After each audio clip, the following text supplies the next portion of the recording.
본 방송에서 제공하는 투자 정보는 투자 판단에 대한 조언입니다. 방송에서 제공하는 주식의 가치, 가격 상승 및 가격 하락에 대해서는 방송사에서 보장하지 않습니다.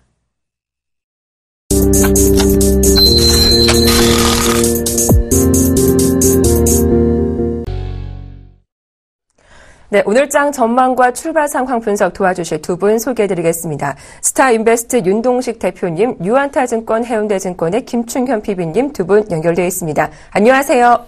안녕하세요. 네. 자, 1월 28일 수요일장 개장했습니다. 간밤 글로벌 증시는 기업들의 부진한 실적에 약세를 보였는데요. 코스피는 어제 상승 마감하며 오랜만에 1950선을 회복하기도 했죠. 오늘도 그 잘 지켜낼 수 있을지 궁금해지는데 윤동식 대표님 개장 상황 집계가 됐습니까? 예, 장이 오늘 같은 경우는 좀 내리면서 시작을 하고 있네요. 좀 예상을 좀 보면, 지금 같은 경우는 6%가량 하락한 1945포인트에서 장을 좀 시작을 하고 있고요.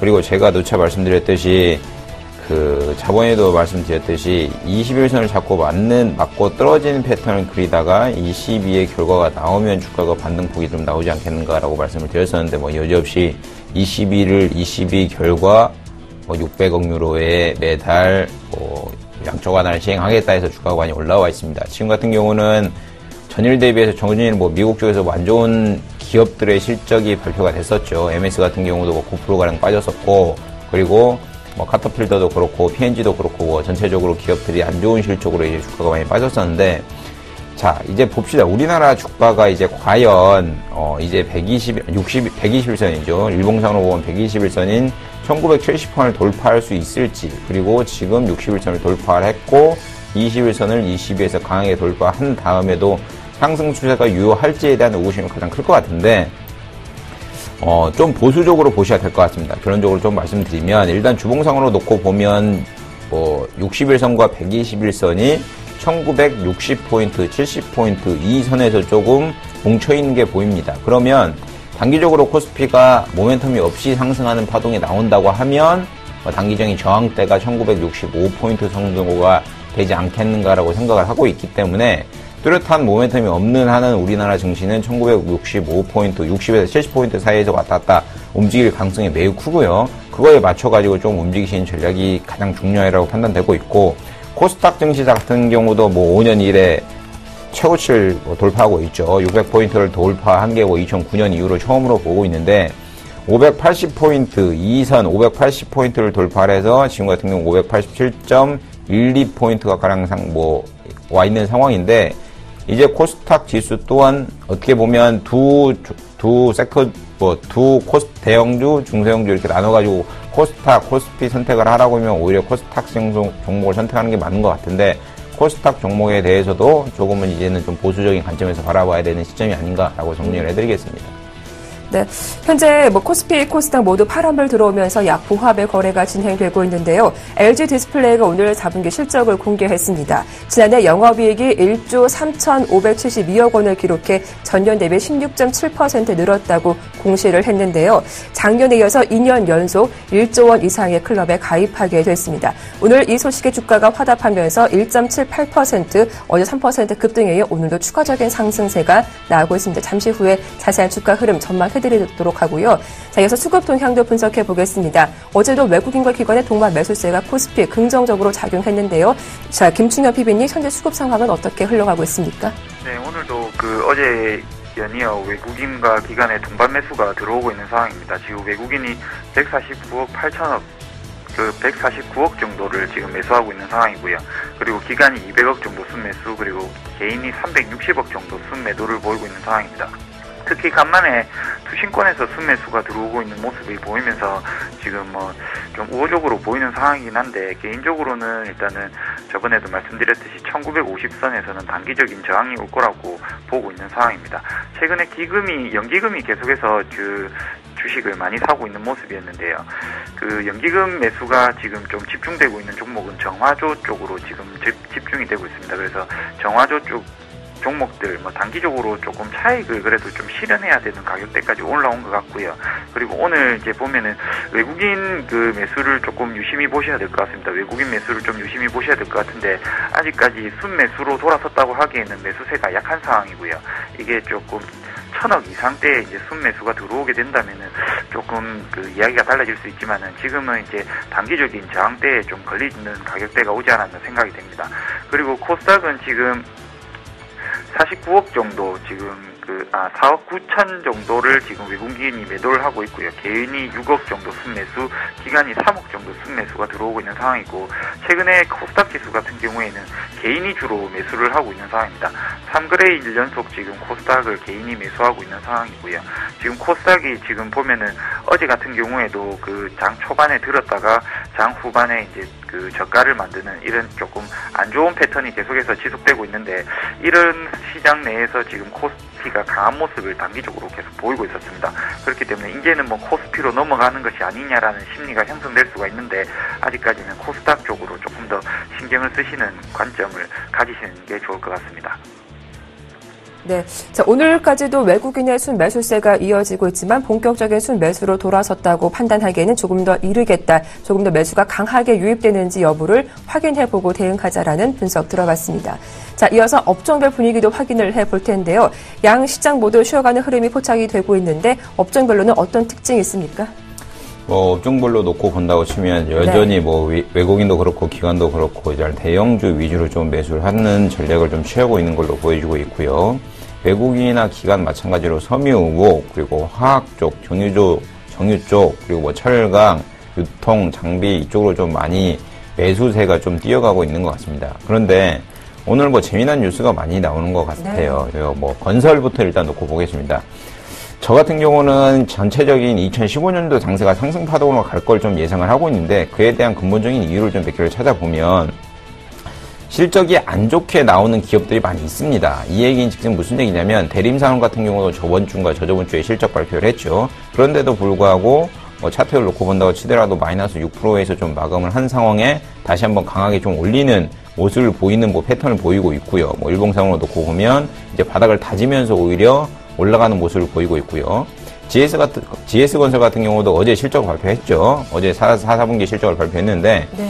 과거 GS건설 같은 경우는 실적이 적자로 돌아설 가능성이 굉장히 크다는 루머가 많았기 때문에 오히려 흑자가 나온 상황에서 주가가 좀 바닥을 치고 요동을 치고 있는 상황인데, 네. 과거 GS건설 사례를 좀 보면 예전에 한 4천억인가 5천억인가 제가 정확한 숫자까지는 기억이 안 나는데, 그 정도 실적이 적자로 나왔을 때 GS건설의 하한가가 3번 정도 갔었죠. 네. 이 얘기인 즉슨 대림산업이나 건설업종뿐만 아니라 타 업종에도 불구하고 실적이 안 나오는 기업들이 분명히 하락 패턴이 나와야 되는데, 하락 패턴의 패턴이 크지 않다라는 걸 분명히 정리해드릴 수 있을 것 같고요. 하락 네. 패턴이 크지 않다는 걸 반대로 말씀드리면 이제는 좀 바닥이 오지 않는가라는 심적인 지표가 될 수 있을 것 같고요.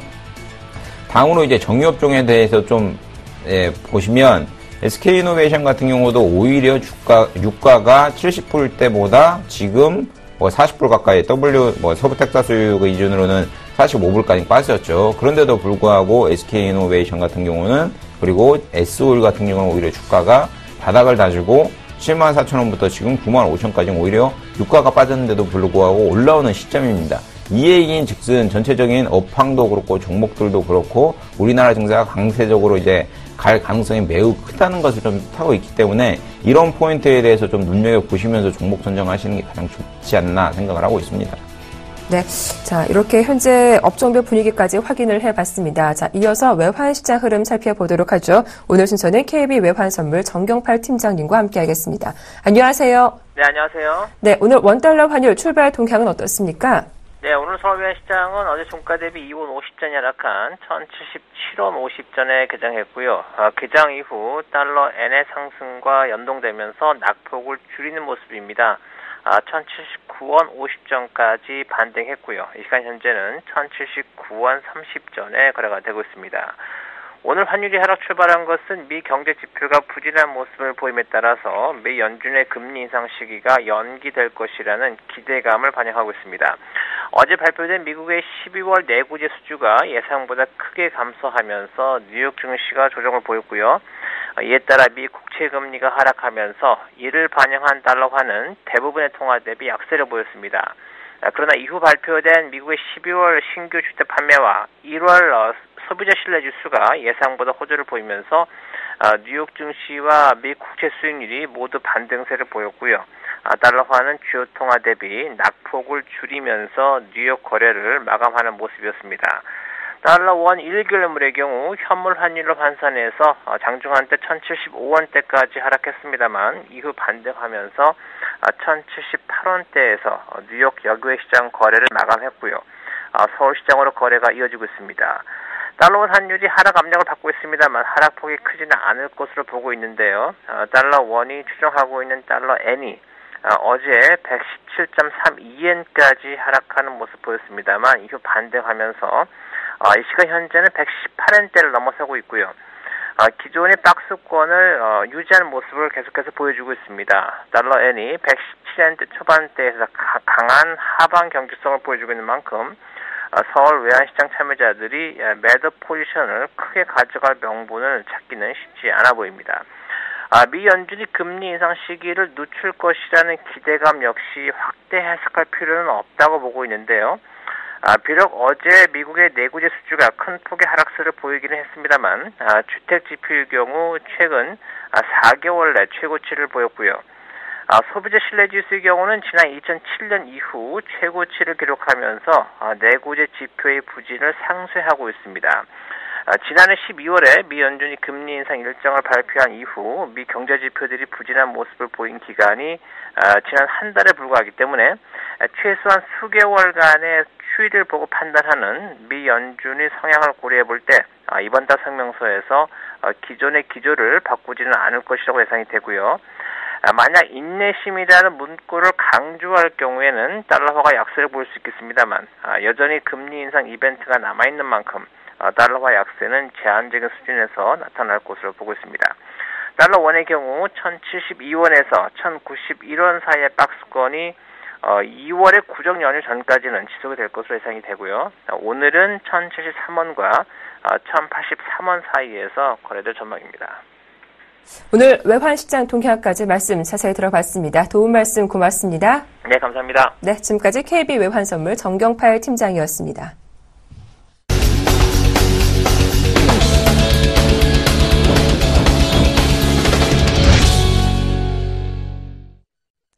네, 오늘의 돌발 종목 확인해 보겠습니다. 한국 게임 업계를 대표하는 두 기업이 경영권 분쟁을 벌일 조짐을 보이고 있습니다. NC소프트 지분을 갖고 있던 넥슨이 돌연 NC소프트 경영 참여를 선언하기도 했는데요. 시세선 좀 당혹스럽지만 NC소프트 주가 자체에는 긍정적인 요인을 간과할 수 없다라고 전망하고 있습니다. 역시 주가도 빠르게 반응하고 있죠. 오늘 개장과 함께 상한가에 올라와 있는 상황이고요. 또 삼성 SDS가 장 마감 이후 실적을 공개하기도 했는데 오늘 이 소식에 주가 강합니다. 갭으로 오르면서 5% 이상 급등세가 형성되고 있는데요. 이제 바닥을 좀 찍은 것인지 삼성 SDS 향후 주가 흐름도 확인해 보도록 하겠습니다. 김충현 PB님. 네, 지금 NC소프트가 경영권 분쟁에 이제 들어갔죠. 이 주식에서 가장 핫한 이슈 중에 하나가 바로 경영권 분쟁입니다. 이게 이제 조금 불이 붙게 되면은 주가가 가장 강한 모멘텀으로 움직이는 경우가 많습니다. 일단은 그 넥슨에서는 원래는 단순 투자용으로 이제 15% 정도의 지분을 취득하고 그 NC소프트 1대 주주로 올라섰는데 실질적으로 이제 갑자기 경영권에 참여를 하겠다라는 의사를 밝히면서 지금 김택친 대표가 조금 불편한 모습을 보이면서 경영권 분쟁으로 이제 약간 돌입되는 그런 모습이 보이고 있는 상황이고요. 실질적으로 지금 NC소프트가 뭐 그거를 제외하더라도 기본적으로 이제 모바일 게임 출시라든지 이런 쪽에서 신규 성장 모멘텀을 조금 갖고 가는 부분이었습니다. 근데 이제 넥슨이 만약에 이제 경영권에 참여를 하게 된다면 뭐 구조조정도 좀 있을 거고요. 게임 관련된 이제 ARPU도 조금 증가될 것으로 보이고 온라인 모바일 게임이 이제 글로벌 채널 등 이제 활용이 가능하다라는 것. 지금 넥슨이 오히려 이제 그 시장 점유율이라든지 이런 게 조금 더 높기 때문에 이렇게 다양하게 활용이 가능한 상황이기 때문에 조금 이제 그 시장에서 핫하게 반응이 되는 것 같고요. 그리고 지금 같이 어울려서 이제 넥슨 GT가 뭐 낑겨서 같이 움직이고 있는데 넥슨 GT는 이제 트레이딩용으로 이제 보셔야 될 것 같고요. 메인은 NC소프트를 중심으로 가져가셔야 될 것 같습니다. 지금 지분 구성이 넥슨이 15.08%로 대주주입니다. 그리고 김택진 대표의 3인이 이제 10.16%로 2대주주인데 아무래도 이걸 관련된 이제 지분 경쟁이 붙게 되면은 계속해서 좀 움직일 것 같고요. 그리고 NC소프트가 이제 모바일 사업 쪽으로 진출하는 이제 원년이 될 거기 때문에 그 관련해서도 NC소프트 지금 주가에는 굉장히 우호적인 상황이 되지 않을까 싶습니다.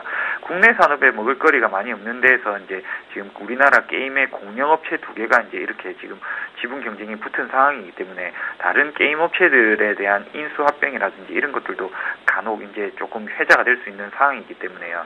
제가 볼 때는 계속해서 코스닥 관련된 그 디지털 컨텐츠 업종들 계속해서 관심 있게 보시는 게 좀 좋으실 것 같습니다.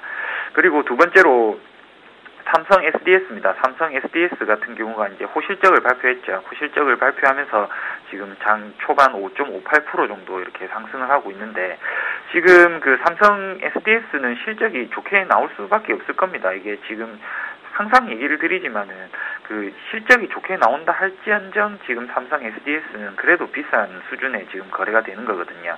그렇지만은 일단은 실적은 좋게 나올 수밖에 없는 부분이 지분 그 오너 일가가 지분을 갖고 있는 회사이기 때문에 일감 몰아주기가 조금씩 늘어날 것 같고요.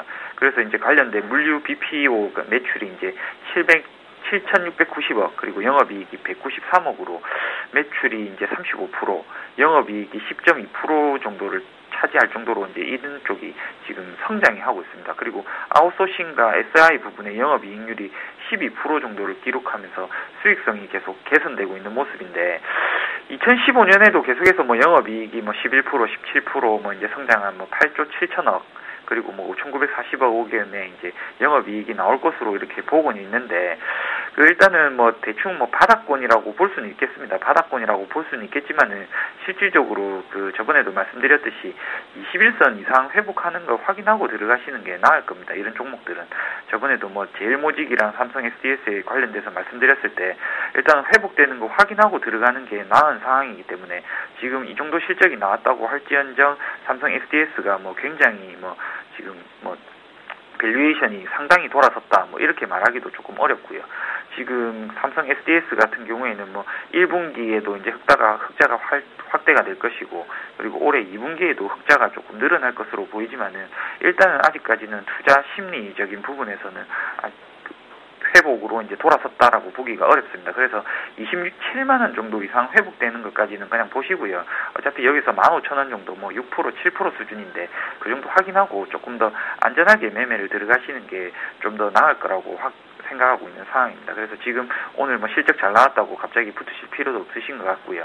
그리고 이제 조금 오늘 같은 경우에 뭐 흥분하셔서 붙으신 분들이거나 아니면 조금 낮게 잡으셨던 분들은 오히려 차익을 조금 실현하시는 게 좋은 가격대가 아닌가 생각하고 있습니다.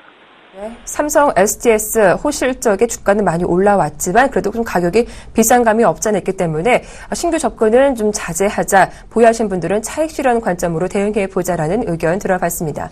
다음 종목들도 확인해 보겠습니다. 본격적인 어닝 시즌에 도달한 만큼 오늘 기업들의 실적에 따라서 희비가 엇갈리는 종목들이 상당히 많습니다. 먼저 LG생활건강이 어제 실적을 발표했는데요. 미국과 중국에서 매출이 모두 늘었다고 하죠. 어제 이 소식에 주가가 4% 급등했는데 오늘도 추가적인 상승세가 나오고 있습니다. 화장품 관련주 향후 전망도 확인해 보도록 하고요. 오늘 삼성전자는 조금 약한 모습을 보여주고 있습니다. 오늘 새벽에 애플이 실적을 공개했는데 어닝 서프라이즈를 기록했다고 하죠. 혹시 주가에는 어떤 영향을 줄 것인지 한번 살펴보도록 하겠습니다. 윤동시 대표님 어떻습니까?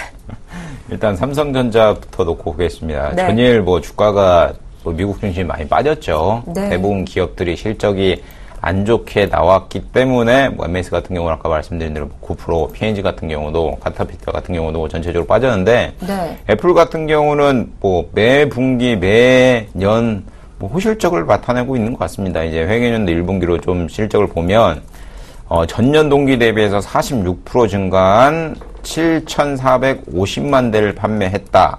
뭐 시장 예상치는 6,490만 대다. 순이익도 사상 최고치인 180억 달러에 이르고 주당 순이익 3.06달러에 이른다.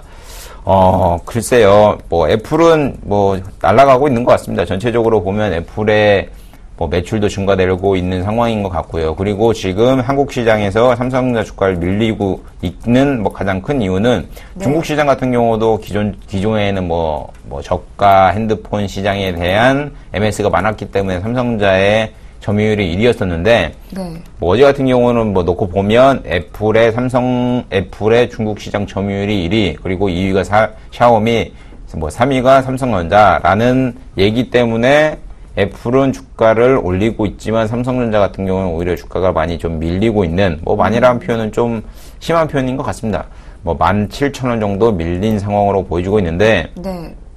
만약에 현금을 가지고 계신 분들이라면 이럴 때는 간단한 것 같습니다. 삼성전자 사지 마시고요. 애플 관련 부품주, LG노텍, LG디스플레이 오늘 뭐 주가 오르고 있을 겁니다. 이런 종목들에 뭐 관심을 가져보시는 전략이 가장 좋을 거라 보고 있고요. LG노텍 같은 경우 오늘 같은 경우 2.34% 오른 109,500원에 좀 거래가 되고 있고, LG디스플레이 같은 경우도 36,850원에 거래가 되고 있는 상황으로 보여지고 있습니다. 근데 삼성전자가 우리나라 뭐 대표주기 때문에 전체적으로 좀 한번 종목에 대해서 좀 설명을 해드려야 될 것 같은데, 차트는 매우 좋습니다. 이제 바닥을 찍고 우상향하는 패턴이 보이고 있는 차트고요. 전체적으로 이평선도 이제 하방에서 상방으로 돌리는 패턴을 그리고 있는 차트이기 때문에 차트는 굉장히 좋다고 판단되고 있고요. 다만 오늘 해외 쪽에서 나온 안 좋은 이슈 때문에 삼성전자의 주가가 밀린다 하면 오히려 지금 선에서는 좀 가져가 봐야, 만약에 밀린다면 관심을 가져보시는 전략도 뭐 유효하게 판단되고 있는데, 아직까지는 지금 뭐 17,000원 정도 빠져가지고 138만 3천원 선에서 거래되고 있는 상황인데, 이 종목 자체가 만약에 21선까지 135만원 선까지 밀리는 선이 오면 관심을 가져서 뭐 적극적으로 좀 대형주 중에서는 일부 포트를 담아가셔야 하기 때문에 135만원 선이 오면 삼성전자에 대해서도 좀 관심을 가져보시는 전략도 가장 좋지 않나라고 생각을 하고 있기 때문에 뭐 그렇게 좀 정리를 해드리겠고요. 다음으로는 LG생활건강을 좀 말씀드리겠습니다. 네. 뭐 중국 쪽이죠. 중국 쪽에서 이제 뭐 요즘 많이 한방 화장품 후가 그렇게 인기가 좋다고 해요. 제 주위에도 뭐 중국 분들이 예전에는 뭐 그거를 좀 네. 많이 구했었는데, 요즘에는 뭐 후를 구해달라는 사람이 굉장히 많습니다. 그러니까요. 후를 뭐 어떻게 사냐, 뭐 굉장히 많은데, 이게 좀 있으면 춘추절이죠. 중국의 최대 명절인 뭐 춘추절이 좀 있으면 다가오는데, 네. 가장 특수 수혜를 많이 볼 종목은 뭐 여지없이 화장품인 것 같습니다. 왜 그러냐면, 이제 외국인, 중국인 요요커들이 와가지고 한국에 들어오게 되면, 뭐, 중국, 제주도 쪽도 그렇고, 서울 쪽도 그렇고, 중국인들이 운영하는 뭐 숙박업체다 이런 게 굉장히 많죠. 여행업체도 굉장히 많고. 그렇기 때문에, 중국 쪽에서 관광을 하는 사람이 가면 갈수록 늘어나면, 이제 호텔 쪽이랑 여행산업 쪽은 자기네 쪽, 뭐라고 그래야 되나? 중국인들이 사업체를 가진 쪽으로 조금 이렇게 흡수되는 영향이 있는데, 화장품은 그럴 가능성이 전혀 없습니다. 화장품은 뭐 중국인들이 제품을 생산할 능력도 없는 상황이고요. 그리고 뭐 어떻게 면세로 팔 수 있는 상황도 없는 상황이다 보니, 여행, 뭐 레저, 호텔, 화장품 이쪽에서 뭐 중국 춘추절과 관련돼서 가장 수혜를 뭐 입을 업종을 꼽자면 당연히 뭐 화장품이라고 생각을 하고 있고요. 그 중에서도 최근 후와 숨에 대한 중국에 대한 뭐 열이 이런 게 굉장하기 때문에, 네. LG생활건강 이 종목에 대해서는 저는 굉장히 좋게 보고 있는 상황이고요. 다만 기존에 50만원대에서 그 중국 쪽과 관련된 매출이 급증할 거라는 얘기가 있었기 때문에 뭐 좀 갭으로 떠가지고 65만원 이상까지 올라왔었는데, 한 3개월 정도 어떻게 좀 눕는 차트를 그렸죠. 그러다가 중국 춘추절 시즌이 분명히 도래되면 다시 한번 갭으로 좀 떠서 위로 상승하는 패턴이 나오지 않겠는가라고 생각을 하고 있기 때문에, 네. 그것을 증명하듯이 4분기 실적은 굉장히 좋게 나오고 있는 상황으로 보여지고 있고요. 매 분기 매출 또한 여전히 증가되고 있는 모습을 보면, 과거에 우리가 알고 있던 LG생활건강의 생활용품보다는 어떻게 보면 화장품 매출이 급증을 하면서 기업의 주가가 다시 한번 레벨업하는 단계가 나오지 않겠는가라고 생각을 하고 있기 때문에, 이 종목에 대해서는 눌림목이 만약에 오게 되면, 그리고 현재 시점보다는 향후에 이 종목의 주가는 지금 가격보다는 분명히 올라와 있을 거는 뭐 당연한 이치가 아닌가라고 네. 생각을 하고 있습니다. 네, 다음 종목도 확인해 보겠습니다. GS건설도 어제 실적을 공개했는데요. 흑자 전환에 성공했다고 하죠. 오늘 급등세가 나옵니다. 앞서 윤동식 대표님은 건설주 조심스럽게 바닥을 좀 확인했다라는 의견도 피력해 주셨는데 우리 김충현 PB님의 전망은 어떤지도 함께 들어보도록 하고요. 또 LG이노텍도 4분기 실적 호조의 상승세를 보이고 있습니다. 2% 가까이 오르고 있는데 IT 부품주에 대한 투자 의견도 챙겨보겠습니다. 김충현 PB님. 네, 그 GS건설 4분기 이제 실적 예상치 부합의 이제 상승세를 보이고 있는데요. 일단 어제 많이 올랐습니다. 어제 많이 올랐고 오늘도 이제 그 장 초반에 많이 올랐는데 제가 아까도 뭐 초반에 말씀드렸지만은 일단은 오늘은 뭐 거래소업 종들 좀 오르는 종목들은 그냥 차익을 조금 실현하는 시점이 아닐까라고 이렇게 생각을 하고 있는데 기본적으로 내용 자체는 뭐 괜찮은 것 같습니다. 많이 좀 괜찮아져 있는 것 같고요. 근데 GS건설이 지금 335억 정도를 이제 그 영업이익을 올렸는데 이번에 이제 흑자 전환을 한 거죠. 흑자 전환을 했는데 지금 GS건설 시가총액이 그 1조 6천억 정도 됩니다. 1조 6천억 정도 되기 때문에 건설사 PER 치고는 아직까지 굉장히 비싼 수준이고요. 그리고 이제 그 우려스러운 부분이 아직까지 많습니다. 해외 플랜트 관련해가지고 계속해서 이제 손실 발생 여부가 이제 잠재적으로 돼 있는 상황이고요. 일단은 뭐 그나마 좀 괜찮은 거 하나는 이제 2013년에 이제 빅베스를 했죠.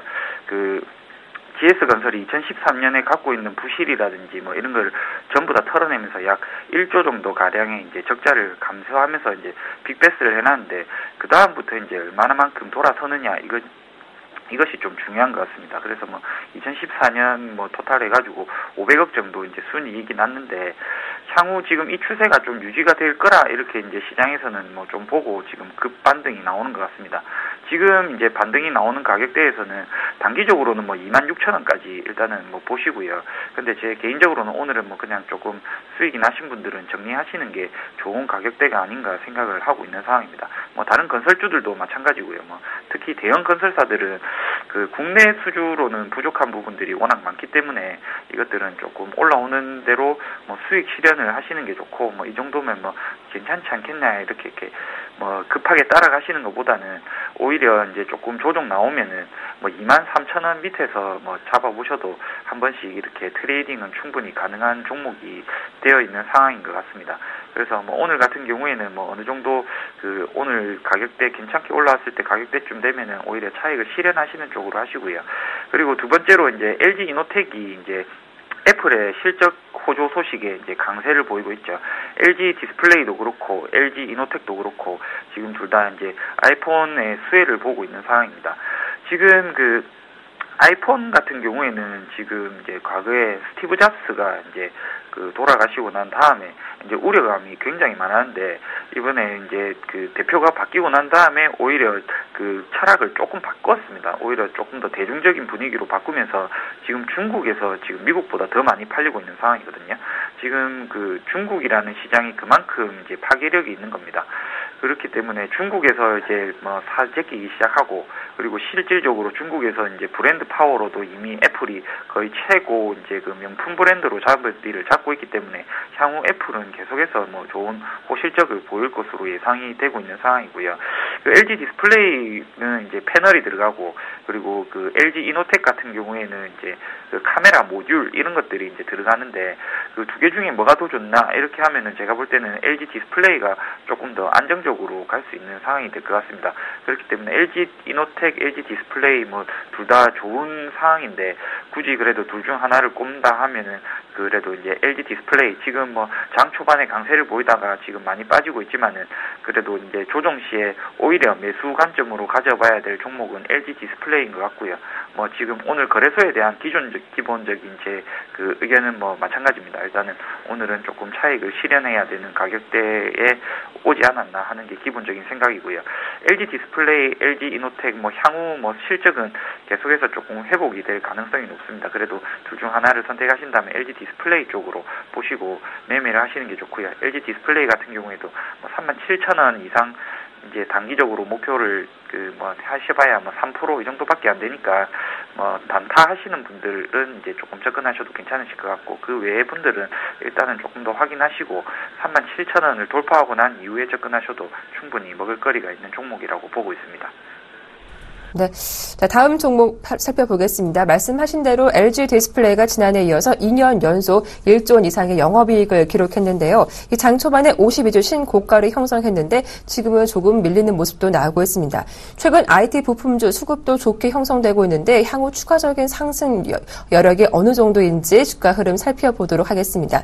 또 다음 종목은 키움증권인데요. 며칠 전이었죠. 인터넷 은행에 진출한다는 소식에 주가가 이미 한 차례 레벨업 한 바 있는데 오늘도 이 핀테크 정책 지원 기대감에 신고가를 형성하고 있습니다. LG 디스플레이와 그리고 키움증권을 비롯한 핀테크 관련주 향후 전망도 챙겨보겠습니다. 대표님. 예, 일단은 LG 디스플레이부터 놓고 보겠습니다. 네. 과거에 한 2년 전, 3년 전에 대해서는 저는 LG 디스플레이를 관심 가지시는 분들에 대해서 무조건 다른 종목 알아봐라고 말씀드렸습니다. 왜 그러냐면 네. 영업이익이 굉장히 낮습니다. 왜 네. 뭐 팔아가지고 2%도 안 남는 회사인데 영업이익률이 2%도 안 되는 회사인데 가지고 있어봐야 무슨 의미가 있냐. 최저임금 최저부 한 10% 정도 내외는 나와야 되지 않냐라고 생각을 했었는데 지금 같은 경우는 영업이익률을 좀 보면 12년도에는 3%, 13년도에는 4.3%, 14년도에는 5.25%가 나오고 있습니다. 이 얘기는 즉슨 영업이익률이 점차적으로 증가되고 있다는 것을 증명을 하고 있는 상황이고요. 그거에 대비해서 매출액도 꾸준히 증가하고 있습니다. 그러면 영업이익률도 증가하고 매출도 증가가 된다라고 하면 주가는 당연히 우상향을 할 수밖에 없는 상황인 것 같고요. 일단은 4분기 실적이 좋을 것 같습니다. 지난해 영업이익률이 1조 3,600억이 나왔다. 전년 대비해서 16.7%가 증가했다 함과 동시에 LG 디스플레이 주가가 과거 대비해서 주봉상으로 놓고 보더라도 2만 원대의 주가는 찾아볼 수 없고 더 이상 이제 3만 원대의 주가가 올라와 있는 상황인 것 같습니다. 그런데 이게 항상 그렇습니다. LG 애플과 관련된 부품을 납품하는 기업들에 대해서는 과거 대비해서 주가가 현저하게 좀 많이 올라와 있는 상황인 것 같고요. 애플의 호실적이 LG 디스플레이도 그렇고 LG 이노텍도 그렇고 반영이 돼서 이 기업들의 주가도 향후에 애플과 같이 상승하지 않겠는가. 그리고 애플의 매출이 증가된과 동시에 LG 디스플레이와 LG 이노텍의 주가도 상승하지 않겠는가라고 생각을 하고 있고요. 최근 주가 패턴을 좀 보면 이제 200일선인 3만원대, 29,000원, 29,500원, 3만원 이 선을 바닥을 다지고 저점 대비해서 한 20% 정도 올라와 있는 패턴을 보이고 있고요.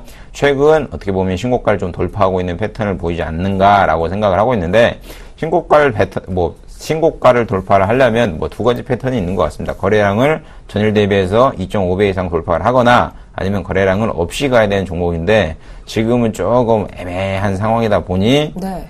수급이나 이런 전체적인 좀 패턴을 좀 보셔야 될 것 같은데 수급만 놓고 보더라도 외국인의 좀 강력한 매수세로 힘입어 전체적으로 LG 디스플레이의 주가는 좀 가지 않겠는가라고 정리를 좀 해드리겠고요. 네. 다음은 증권주 중에 키움증권인데 네. 핀테크 이거 2015년 동안 계속 해먹을 수 있을 거라고 생각을 하고 있습니다. 저는 네. 해먹을 수 있다는 게 좀 어떻게 보면 속된 표현인 것 같은데 2015년 동안 계속 뉴스가 분명히 나올 겁니다. 나오기 때문에 핀테크와 관련된 종목에 대해서는 항상 2015년도 상반기에는 좀 관심을 가지면서 집중적으로 트레이드 하시는 그리고 관심을 가지면서 종목을 선별하는 그런 자세가 필요하지 않나라고 정리를 해드리겠습니다.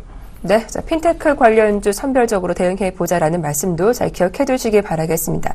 자, 바로 오늘 투자 포인트 전략 말씀 들어보도록 할 텐데요. 김충현 PB님, 오늘은 좀 코스피 지수가 쉬어가고 코스닥 지수가 오름세를 형성하고 있습니다. 어떤 전략 필요할까요? 네, 오늘 일단은 기존에 주도를 했던 코스닥 종목들을 조금 매수를 해야 되는 날이라고 보고 있습니다. 아까 앞서서도 말씀해 주셨지만은 핀테크 업종들이 최근에 조정을 조금 받았거든요. 핀테크 업종들이 조금 조정을 받았는데 일단은 시장 코스닥이 올라올 때 주도적으로 시장을 끌어올렸던 업종이었습니다. 그런 업종들이 쉬어가는 때 오늘 이제 좀 반등이 나오고 있는데 오늘 같은 경우에도 제가 볼 때는 조금 들어가도 괜찮을 것 같거든요. 지금 코스닥 지수가 뭐 조금 부담스러운 수준이 왔다라고 하시는 분들이 굉장히 많습니다. 솔직히 이제 뭐 그 한 몇 년 만에 최고점을 뚫어놓은 상황이고, 오히려 이렇게 최고점을 뚫고 갈 때 이 조금 잔치를 즐겨야 되거든요. 특히 이제 강했던 종목들을 따라가시는 게 좋습니다. 괜히 뭐 이제 코스닥이 다 강하다고 해도 뭐 안 가는 종목들이 많은데, 지금 계속해서 보셔야 할 종목들은 저번에도 말씀드렸지만 MBC 모바일이죠. 모바일 바이오, 그리고 이제 차이나 관련된 종목들 계속해서 보셔야 되고, 그리고 이제 그 C에 요새는 뭐 코스메틱이라고 해갖고 이제 뭐 화장품 관련된 뭐 이런 것들도 이제 끼워놓고 있는데, 하여튼 그런 업종들 오늘 같은 경우에 조금 뭐 오늘은 핀테크 쪽으로 조금 이제 포커싱을 맞추면 될 것 같고요. 계속해서 뭐 이쪽 업종은 이 컨셉으로 조정 나오는 종목들 계속해서 매매하시면은 좋은 성과 있으리라고 보고 있습니다. 네, 코스닥 주도주 중에서 조정 시 한번 매수 관점으로 대응해보자라는 의견 들어봤습니다. 자, 이어서 윤동식 대표님은 어떤 의견이신지 궁금한데요. 앞서 뭐 정유화학 건설주도 좀 바닥을 확인한 것 같다 말씀도 해주셨는데, 신규 접근도 가능한 것인지 궁금해요. 그렇죠. 뭐 일단은 네. 뭐 전체적으로 좀 놓고 보겠습니다. 저번 주에는 모바일 게임주였죠. 저번 네. 주에는 모바일 게임주랑 뭐 핀테크 관련주 관심을 가져라 말씀드렸는데, 뭐 모바일 게임 중에서도 컴퓨터 스캔빌은 뭐 날아가고 있는 패턴을 보이고 있고요. 네. 어느 정도 좀 그 다음에 제가 좀 가지고 있는 제가 소개시켜드릴 종목은 좀 생뚱맞은 종목일 수도 있습니다. 자동차 업종에 대해서 좀 다시 한번 관심을 가져봐야 되지 않겠는가라고 자동차요? 예. 온라인 게임에 대해서도 관심을 가지시라고 말씀을 드렸는데, NC소프트에서는 뭐 코멘트를 하기에는 너무 시간이 짧을 것 같고요. 예. NC소프트는 뭐 짧게 말씀드리면 내일도 상한가 가면 반대로 매도하시는 게 가장 좋은 전략이라고 보고 있고요. 네. 뭐 자동차를 좀 생뚱맞게 보시는데, 현대차, 기아차 실적 안 좋게 나왔죠. 현대차도 네. 실적이 뭐 다소 좀 안 좋게 나왔습니다. 뭐 1조 원, 제가 정확한 숫자까지는 기억이 안 나는데, 네. 가이던스 대비해서 10% 정도 하회한 숫자가 나왔는데, 이제는 자동차 업종이 바닥입니다. 왜 그러냐면, 악재가 다 노출이 됐습니다. 한전 문제 끝났죠. 그리고 네. 통상임금 소송 끝났죠. 뭐, 피고 쪽에서도 항소한다니까 그건 뭐 몇 년 또 갈 거고, 그리고 환율적인 문제에 대해서, 그리고 실적이 안 좋다는 뭐 환율 쪽으로 연관이 돼서 4, 4분기 실적이 어떻게 될 거라는 세 가지 문제가 끝났기 때문에 더 이상 자동차 업종에 대해서는 안 좋은 요구수가 나올 수가 없습니다. 그리고 자동차는 매우 작게 가면 될 것 같습니다. 어떻게 보면 인도, 미국, 중국, 유럽 이쪽에서만 판매를 하고 있다고 생각하시면 가장 좋을 것 같고요. 그리고 그 외의 국가에 대해서는 뭐 판매량이 뭐 1%, 2% 뭐 이런 거니까 이런 거 신경 쓰지 마시고, 이 나라에서 네. 뭐 경기가 좋아진다고 하면 관심을 가져보시는 전략도 좋기 때문에 네. 오늘부터 일주일까지는 어떻게 보면 자동차 업종에 대한 뭐 시세가 한번 나오지 않겠는가라고 정리를 해드리겠습니다. 네, 그렇군요. 악재는 다 노출됐다. 자동차 관련주 단기적으로 접근 가능하겠다라는 의견 들어봤습니다. 지금까지 두 분과 함께했죠. 스타인베스트 윤동식 대표님, 류안타증권의 김춘현 PB님 모두 수고 많으셨습니다. 고맙습니다. 감사합니다. 감사합니다.